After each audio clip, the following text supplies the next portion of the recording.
He looked like just another border officer until the police dog barked. The ID scanner froze, and what came up next had every agent reaching for their weapon. Why was this man really there? The full story is right here.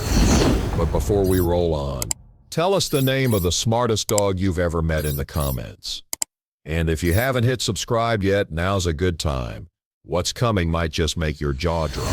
The sun had just begun to crest the dusty horizon over El Paso's western border checkpoint, where the arid Texas wind swept across the blacktop like a silent tide. Dust clung to every surface.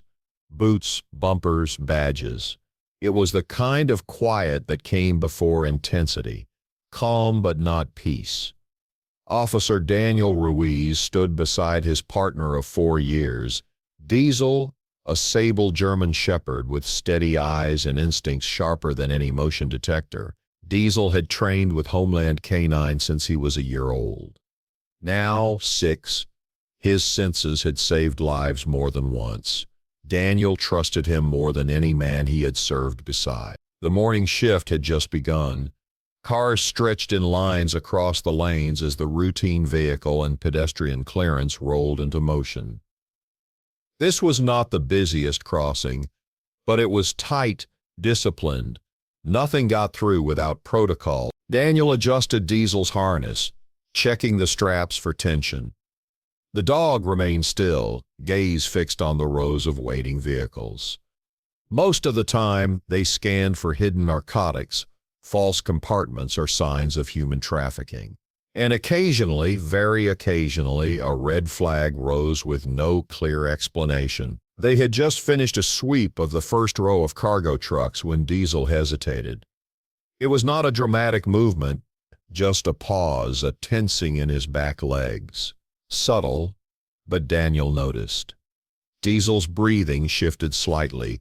His ears went forward, alert. He was staring not at a vehicle, but at a man, a border officer stationed 2 lanes over. Daniel followed Diesel's gaze. The man was tall, uniform, perfectly pressed, standing beside a silver Toyota Corolla as he checked the driver's documents. Name tag read Mondays. Diesel's body tightened. Daniel's hand instinctively lowered to the leash. He gave a low whistle. Diesel did not respond. His attention remained fixed. This was not standard behavior. Diesel had worked alongside dozens of other officers, patrolled with them, stood beside them for hours on end. He had never once shown aggression or alarm toward any of them. Mendez, Daniel whispered aloud, brow furrowing. The dog's low growl was barely audible, but it resonated through the tension in the leash. Not a bark. Not yet, but the signal was there. Something was off. Daniel moved slowly. He did not want to cause a scene, not without reason.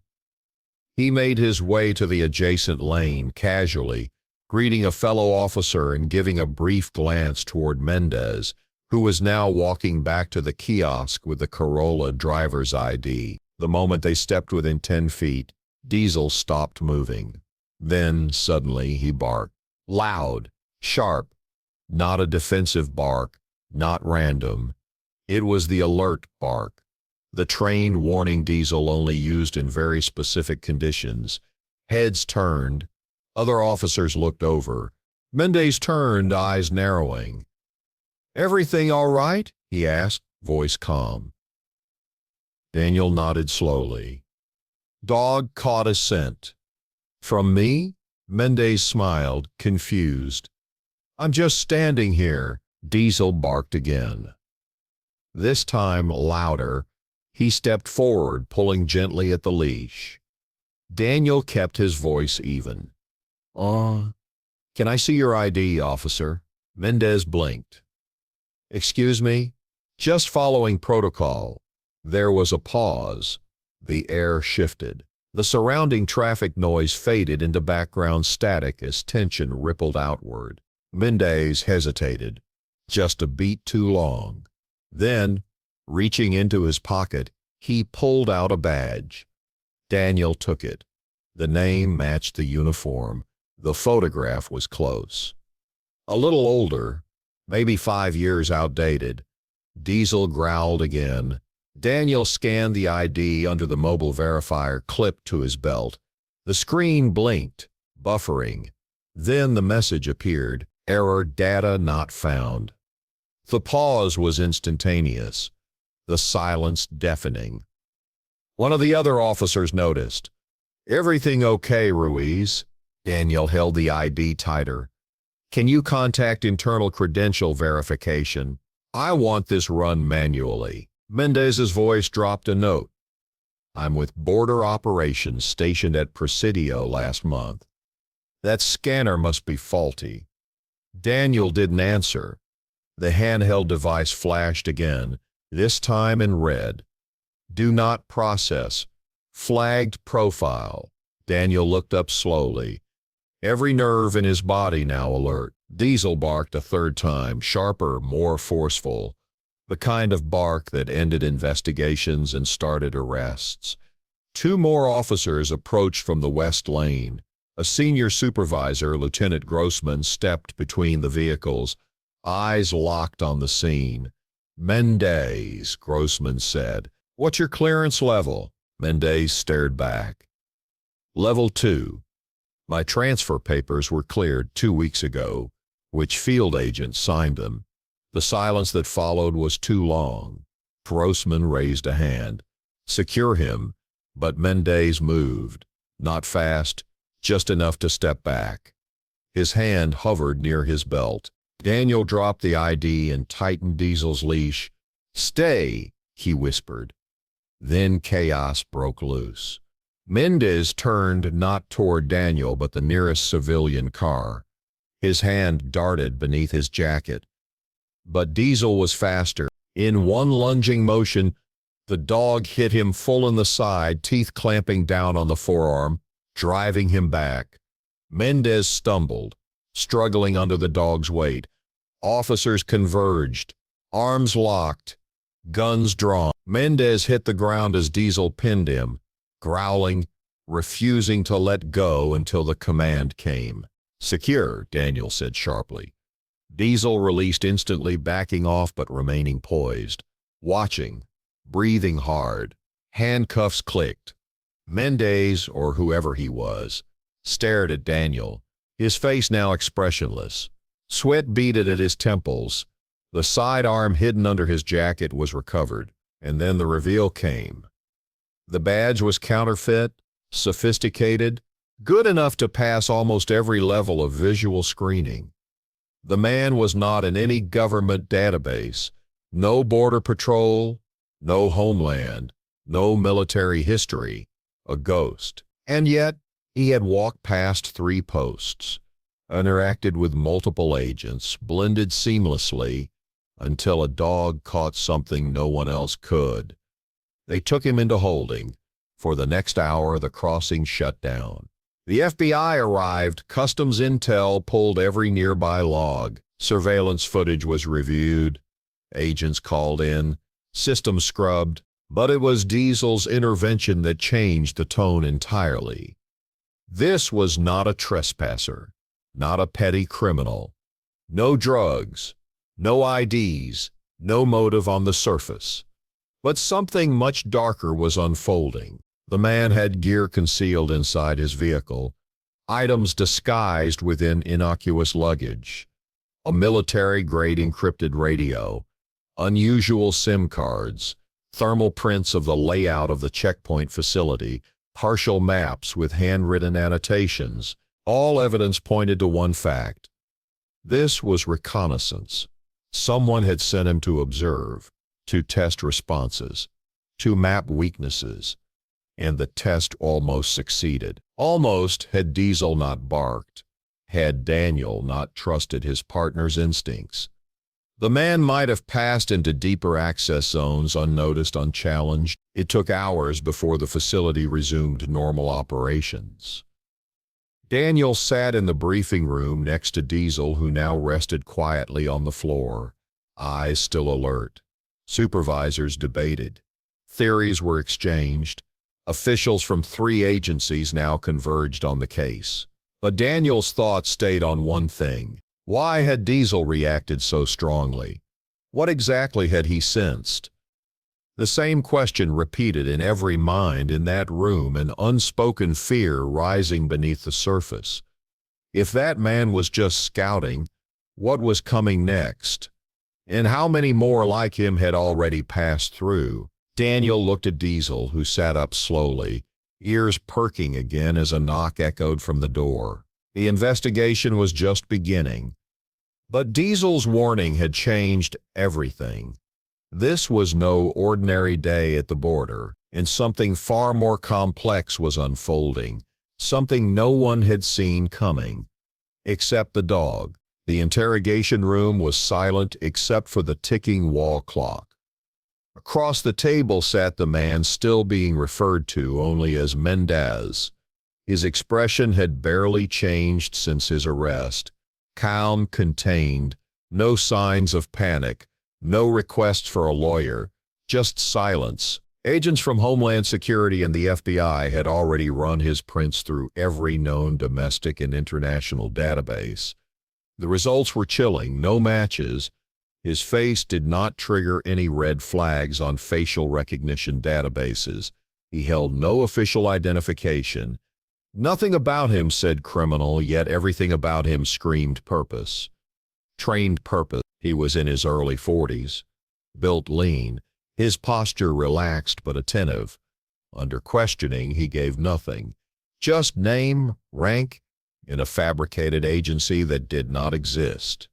Meanwhile, in a separate wing of the facility, Officer Daniel Ruiz walked through the corridor with Diesel at his side. The dog had been examined and cleared of injury. His takedown earlier was controlled, precise. But Diesel's behavior since the incident had changed. He remained focused, even during downtime. No tail wagging, no casual sniffing. He was watching, still waiting. The evidence recovered from the suspect's vehicle was spread across a sterile evidence room. Tactical gloves, maps, high-resolution satellite images, an external hard drive with encrypted folders. One folder had only a single symbol, an aerial icon that resembled a checkpoint tower. Nothing could be accessed without the encryption key. Daniel reviewed the confiscated radio, noting the custom antenna and military-grade frequency calibration. This was not something bought online or hacked together. This was field issue, purpose-built, still no known origin. Back at the holding cell, Agent Carter from Homeland stepped out, meeting with a small assembled team. "We got something," he said. "The radio he had is bouncing off a tower just south of the Big Bend area. Not commercial. Private channel. Encrypted." "Military?" one agent asked. "Not ours. Something close. Too close." Inside the cell, the man sat silently. And then, for the first time since his arrest, he spoke. To the air. Not to the agents. Just loud enough for the security feed to capture. "They always underestimate the dog." The words chilled the room. Daniel heard them later when reviewing the feed. He sat still, fingers pressed against Diesel's back, slowly scratching behind the dog's ears. "They always underestimate the dog." He stared at the screen long after the words faded. 2 days passed. Diesel had not relaxed. Daniel noticed it in their routine. Diesel would pause beside certain corridors. He would stare into empty corners. He would tense every time they walked past the secured vehicle impound where Mendez's car had been parked. He was trying to say something, but Daniel could not read it yet. That morning, an unexpected call came from the checkpoint facility's infrastructure team. "We've been reviewing access logs for maintenance tunnels beneath the perimeter. A few scans were flagged. Something odd about the timestamps." Daniel narrowed his eyes. "Show me."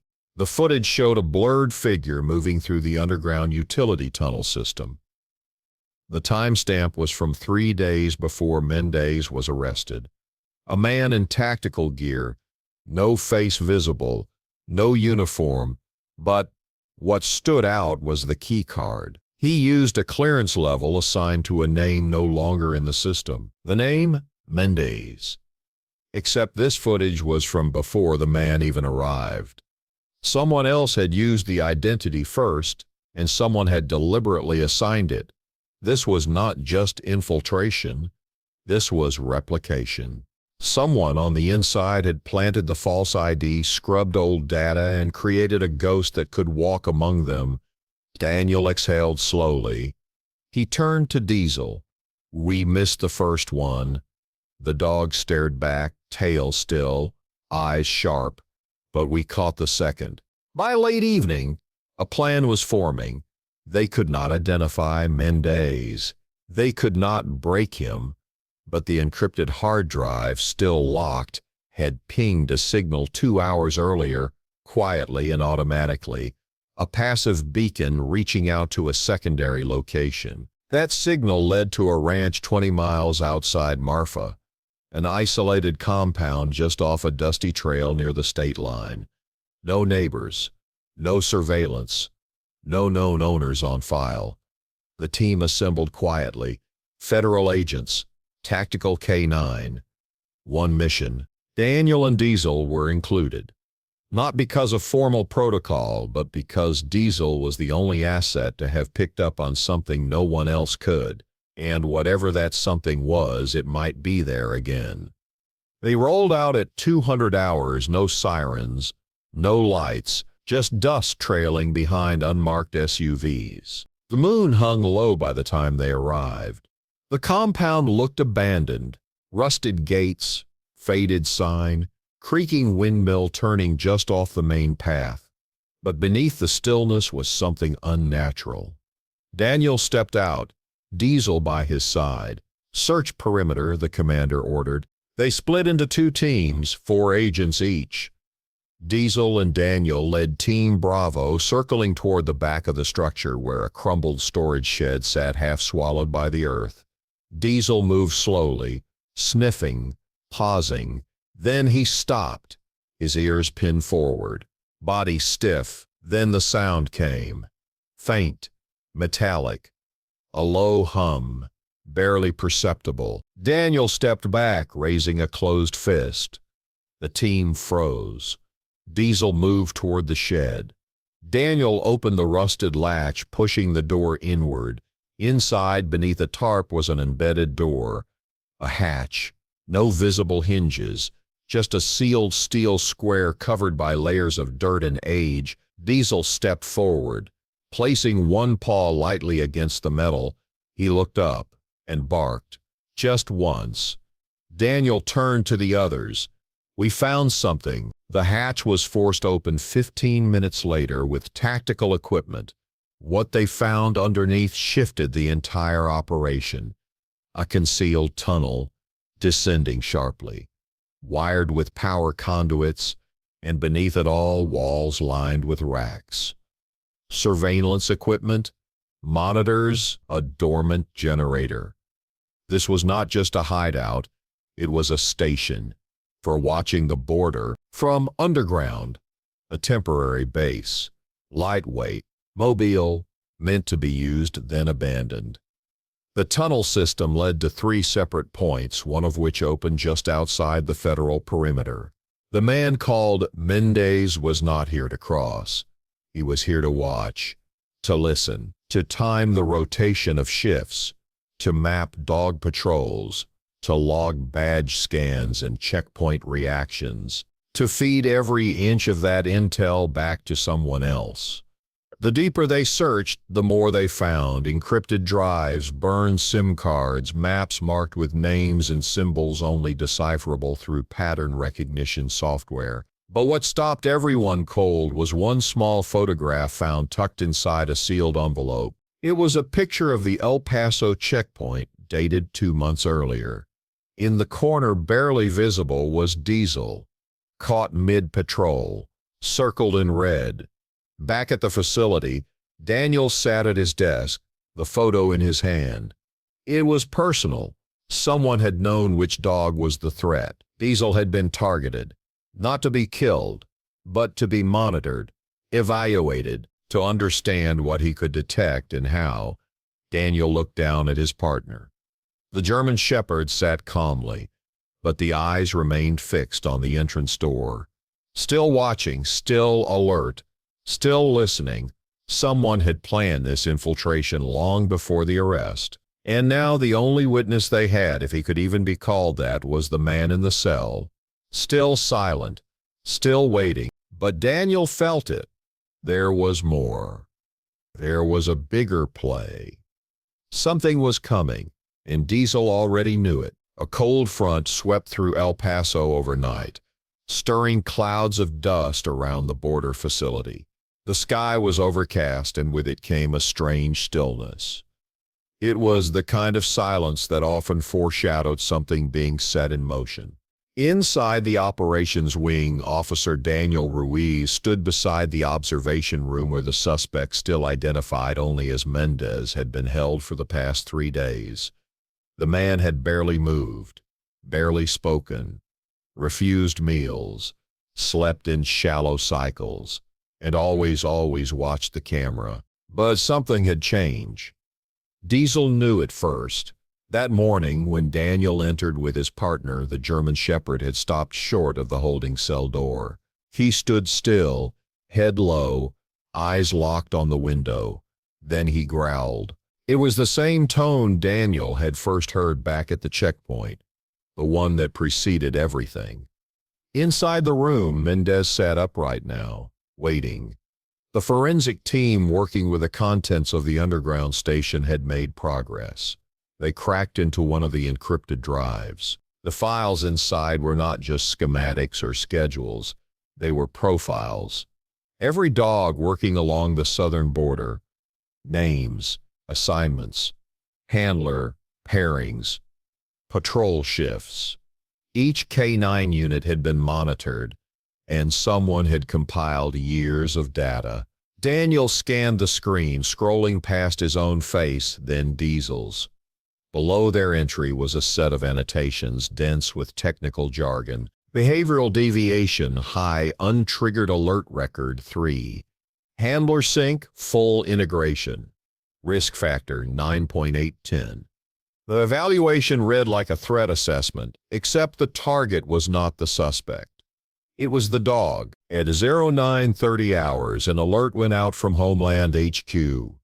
A diplomatic envoy was en route to El Paso, visiting for an inspection of border operations as part of a joint effort between agencies. Among the arriving delegation, a foreign minister, 2 security attaches, and 4 civilians registered as observers. The event was scheduled days ago, but with the ongoing investigation, it now carried deeper weight. Daniel was briefed to stay back, keep Diesel off the field.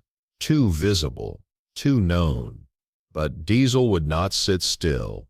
Every sound, every vibration outside the office drew his attention. He paced by the door, paused, then stared at Daniel. And then he did something strange.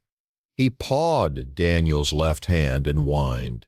It was soft, subtle, but it was not a request. It was a signal. The same one he had used once before, back when Daniel was still learning how to read him, when they were new partners. Back then, it had led them to a hidden compartment inside a van, concealed in a way that no scanner could detect. Daniel stared at him. You sensed something. Diesel sat, then stood again, pacing once, not restless, intentional. Against instructions, Daniel walked into the central control room. I want to review the guest list again, he said. One of the operators nodded. Already cleared by 3 agencies. All clean. Daniel held up his hand. Show me faces. The screen filled with the headshots of the incoming party. Most were unfamiliar, except one. 4th row. 3rd image. A man registered as an observer from a customs advisory group. Bald, thin, civilian attire. But Daniel's memory pulled something up, faint and far, but clear. He had seen this man before, not in person. In one of the stills recovered from the underground station, the man had been standing outside a federal checkpoint 2 states over, face angled toward a camera caught mid-observation. No ID had been tied to him. No clearance. Just background. A ghost. Again. Daniel froze the image. Diesel stood beside the monitor and barked. Within 20 minutes, the motorcade approached the southern access gate. Daniel had positioned himself on the west catwalk, Diesel at his side. No one questioned their presence now. Every agent nearby had heard what had happened with Mendez. The vehicle stopped in formation. Out stepped the delegation, officials, attachés, and then the observers. The man from the image was second to last. He wore a tan jacket, no visible weapon, no bag. He smiled as he stepped into the facility. Diesel tensed, growled low. Daniel gripped the leash tighter. He watched as the man moved through security. Every scan came back clean. Passcode verified, but something in the man's posture was wrong. He walked like he had memorized the steps, like he had rehearsed it. Inside the facility, the group was ushered toward the conference room. Daniel moved ahead of them, whispering to the agent in charge. "Hold the group for 30 seconds. The agent hesitated, then nodded. Daniel approached the group directly, Diesel by his side. "Random inspection protocol," he said to no one in particular. He looked at the man in the tan jacket. "Step aside, please." The man raised his brows. "Me? Quick check." The man looked down at the dog, then back up at Daniel, and he smiled. That smile stopped everything. It was not confusion. It was recognition. Diesel exploded forward, barking, lunging, not to attack, but to intercept. The man spun. His hand moved fast toward the lapel of his jacket, but Diesel was already on him. He struck the man's side, knocking him back into a wall. From the jacket pocket, something dropped. A pen, except it was not. The item cracked against the floor and opened. Inside, a miniature injector. A hollow point device laced with clear fluid. The room froze. Officers drew weapons. The man did not resist. He simply said, "Too late." The device was seized, locked down. An emergency sweep began. By noon, the truth was laid bare. The man had entered using credentials tied to a fake customs agency. The observers were all legitimate, except him. His purpose not destruction, assassination. The target, one of the attachés, revealed to be working closely with U.S. intelligence on foreign trafficking rings. The device was a neurotoxin injector, delivers in seconds. Causes cardiac arrest. Hard to trace. Silent. Unseen. That night, Daniel sat in the kennel area, Diesel at his side. He could not speak. Not from exhaustion, but from the weight of it all. Twice now, Diesel had seen what no one else had. The eyes, the scent, the instinct. And both times, lives had been saved. The data team discovered something else buried inside the last drive, a list. Potential targets. Facilities. Key personnel. The plan had always been long-term. Infiltrate. Observe. Exploit. And the most alarming part? They had only found one cell. One. Daniel scratched behind Diesel's ears. "You keep seeing what we can't." The dog looked up, calm now. Steady. The facility had returned to normal operations. The press release gave a filtered version of events. Security measures had been tested and succeeded. No mention of forged agents. No mention of bioweapons. But those inside knew. And now every checkpoint had started revising their protocols. The software had failed. The scans had failed. But one dog, one partner, had not. 3 days later, Daniel was called to a private debrief at Homeland HQ. The director sat across from him, a folder on the table. No notes, he said. Off record.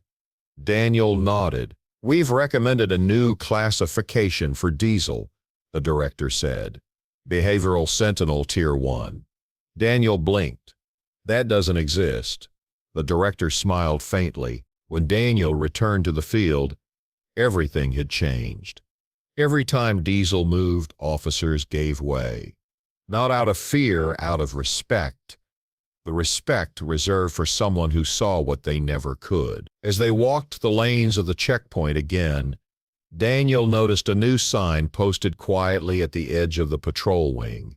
It was simple, a plaque. This facility honors Diesel, K-9 officer of the United States Border Division, whose instinct saved lives and exposed what eyes could not see. Daniel paused to read it. Diesel sat beside him, tail still, eyes scanning the horizon. Then softly Daniel spoke. You were right. Again. The dog looked up, eyes steady, and as the wind rolled over the desert once more, they walked the line again, man and dog, bonded by instinct, duty, and a trust that needed no words. If you like these kind of stories, just wait till you see what's coming next. These dogs are doing things no one's talking about. Hit that like button if you felt that bond, and make sure you're subscribed, 'cause the next one, you seriously don't want to miss it.